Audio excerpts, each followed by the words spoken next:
Hello guys, in this video I'm going to show you how to connect to Apple Health in the Strava app. But before that, don't forget to subscribe and leave a comment down below because at 10,000 subscribers I'm going to show you my whole YouTube revenue statistics and growth strategy.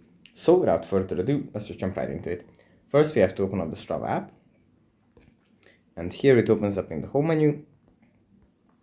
From here we have to go into the top right corner and tap on the little cog. And then tap on link other services. And here under the services part, for me right now, only Google Fit appears.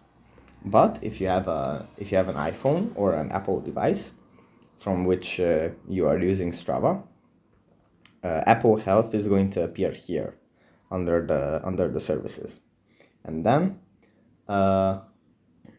you can just tap on that, just like with Google Fit.